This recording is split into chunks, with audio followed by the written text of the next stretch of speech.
Okay guys, tingnan natin ang yung message sa mga Scorpio. Scorpio, tingnan natin ang message para sa inyo at titingnan natin ang mga 12 signs na pwedeng may kaugnayan sa inyong buhay.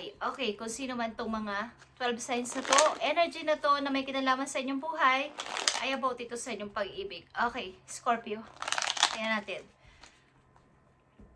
Message for Scorpio, January 26, 2026, 12 signs na maaaring may kaugnayan sa inyo guys. Kung may kaugnayan ka sa Aries, ang Aries ay nag-iipon ng money, okay, busy sa work, at may plano man siya sa iyong pumunta is parang paudot-udlot. Okay, kung dealing ka sa Aries, is may plano ang Aries na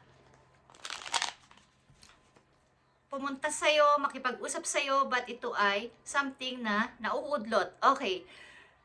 Pero want niya.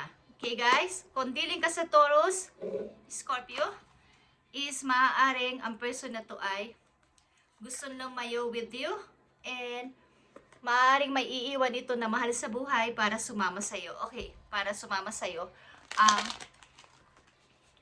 Taurus. At kung hindi naman is maaaring ikaw ang iiwan niya, sasama to sa ibang person. Okay guys, kahit ayaw mo, isasama to sa ibang person para sa malayong lugar. Magpapakalayo-layo siya.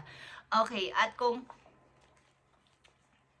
dealing ka dito at ikaw ito, maaaring sasama ka sa person na to, Scorpio, sa Taurus, at gusto nyo magpakalayo-layo at pumunta sa mayroong peace of mind na lugar. Okay. Scorpio, kung dealing ka sa Gemini, ito ang King of Wands at Page of Pentacles. Okay. Kung dealing ka sa Gemini is ang person na to ay nakatingin sa iyo sa malayo. Okay? But maaaring may gusto siyang i-alok sa iyo pero nagdadalawang isip siya. Okay guys, maliit lang na alok ito pero nagdadalawang isip siya kung ibibigay niya sa iyo o hindi, sapagkat napakaliit lang ng kaya niyang mai-offer sa iyo at hindi naman kalakihan. Okay, maaaring hindi naman, wala siyang may pagmamalaki sa iyo, Scorpio. Okay, kung dealing ka sa Cancer, andito ang 8 of Cups at the Star. Okay, kung dealing ka sa Cancer, maaaring kung dealing ka o madidiling ka, maaaring person na to ay may ibang gusto sa buhay na gawin at gusto niyang matupad ang kanyang matagal na pangarap na hindi natupad nung siya ay bata pa, at gusto niyang magpakalayo-layo kahit mahal ka niya. Okay? May gusto siyang tuparin muli at baguhin sa kanyang buhay.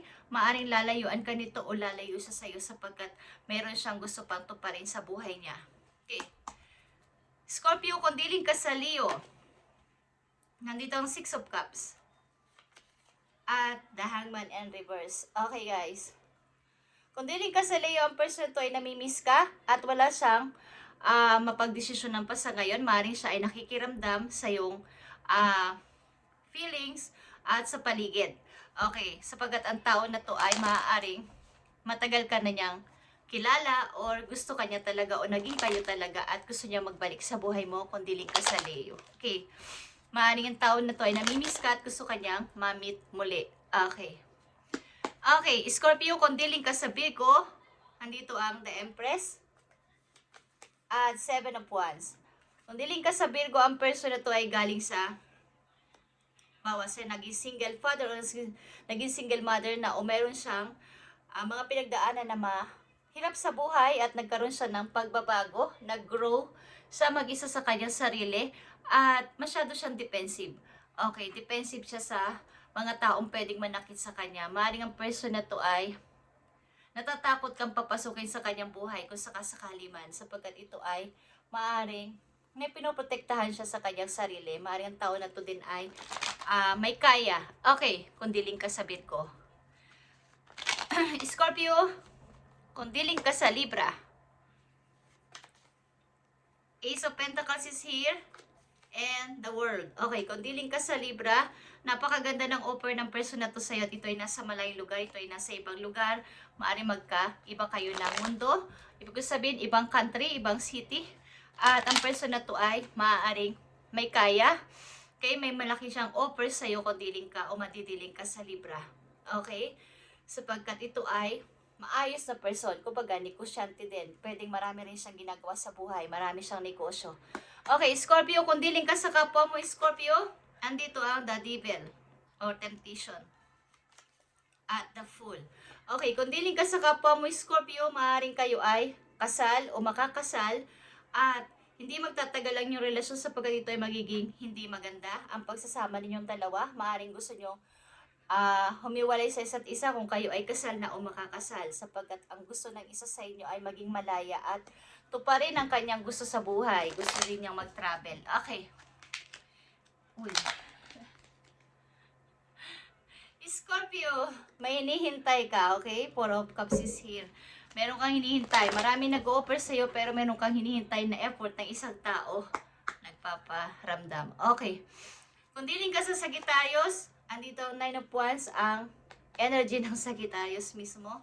Kung diling ka sa Sagittarius, ang person na to ay may takot sa pag-ibig. Maaaring ito ay galing sa mahirap na sitwasyon ng pag-ibig at natatakot magtiwala at magpakita ng kanyang emosyon sa'yo.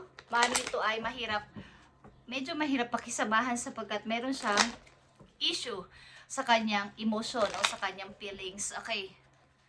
Scorpio, kung madidiling o diling ka na sa Capricorn, tingnan natin. Nandito ang strength.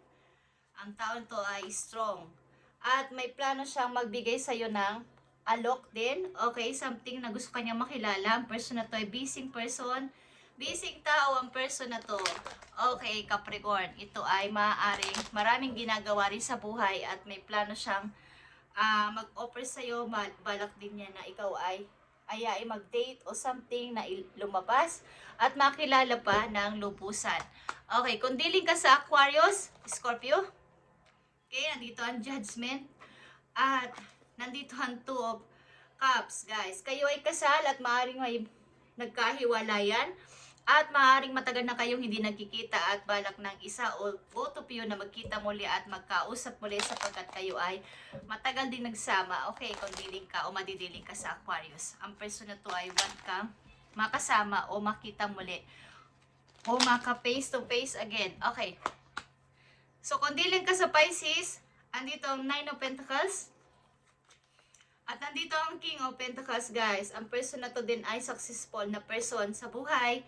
Maaaring busy ito sa buhay at matagal na itong single. Kung diling o madidiling ka sa Pisces, ito ay may money din. Okay, meron itong tinatagong kayamanan, guys. Sapagkat ito ay masyadong nagsikap sa buhay at nagpakatagal sa kanyang pagkasingle para makaipon ng money. Okay, Scorpio.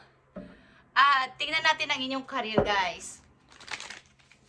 Sa mga nabanggit ko dito na energy na pwede at maaaring karelasyon nyo na o makakakoneksyon nyo ay maging aware kayo sa mga sinabing message dito sa inyo at kumuha kayo ng konting idea para magkaroon kayo ng guide. Okay, Scorpio, tingnan natin ang message ko you about sa iyong career. Para sa mga Scorpio, sa ngayon pa lang, take action, guys. Magmadali na kayo sa inyong pangarap na to bago matapos ang taon. Okay, take action. Wag lang plano, wag lang salita. Gumawa na kayo ng action. Kumbaga, gawin nyo na. Kung nandito na ang opportunity, sunggaban nyo na, wag nyo nang ipagpabukas pa. Ibig ko sabihin, wag na saka na lang, sa next year na lang. Gawin nyo na kaagad, guys. Sapagkat ito ang tamang time. Ngayong taon na to, ngayong buwan na to. Ang tamang time. Huwag kang matakot na mag-decide o mag-take ng risk dito sapagkat ito yung tamang time. Ngayong taon na to, ngayong winter. Guys, actually nagsimula na to ng autumn, guys. Okay? Ang opportunity na to para sa'yo. Kumbaga, whatever your questions, this telling you to go for it. Ano man ang question mo, baka, sana, is something na iyong i-manifest ito at gawin. Okay, at ito ay malakas ngayong taon, guys. Scorpio, take action.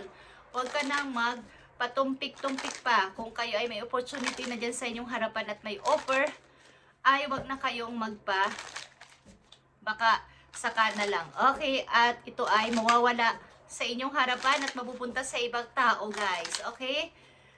Kung hindi itatry ng isang tao, ang opportunity na dumadating sa kanya ay lilipas at lilipas ito at wala na kung darating. Pag minsan, hindi na darating. Kung minsan, matagal. Okay? Katulad yan ng mga natatraffic sa daan, guys. Minsan matagal, minsan delays, at minsan hindi pa dumarating sa tamang oras sapagkat nadidelays nga. Okay. Payo sa inyo, Scorpio, na nakabase sa inyong sitwasyon sa iyong kasalukuyan. Thank you, Spirit. Okay, vision, Scorpio. Andito ang vision, it's time to look inward an attentive eye. Okay guys, allow your heart to guide you and opportunities you never dream were possible will present themselves when you least expect it. Get ready for greatness. Okay guys? Take action at maging reality ang inyong iniisip na to. I-manifest nyo to at maging reality at gumawa ng aksyon at i-take. Okay, i-accept. I-grab ang opportunity na darating sa inyo any time. Okay, simula pag narinig nyo ang message sa to o narinig o napanood nyo ang message sa to, may darating sa inyong opportunity, Scorpio, sa mga bibigyan ng message today is nakatakda kayong bigyan nito guys. At lahat ng ating minimessage dito ay ating pinagpipray at inihingi ng guide doon sa taas by using tarot. Okay, tarot card is intuition guys. Okay, at kung ano yung lumalabas sa bibig ko dito, can control, at kung ano yung nararamdaman na naririnig ko, sa isip ko, nakikita ko, at nafe-feel ko, is yun ang para sa inyong energy. Okay guys. And huwag nyo na ito paligtasin. At sa mga nabanggit ko dito na maaaring relate sa inyong kakoneksyon, sa inyong kasalukuyan, o marirelate pa lang, may involve pa lang, ibig ko sabihin ay maging aware kayo at pakiramdaman. May isa o dalawa lang ditong maayos na makikilala nyo sa inyong buhay. Okay. Thank you and God bless, Scorpio.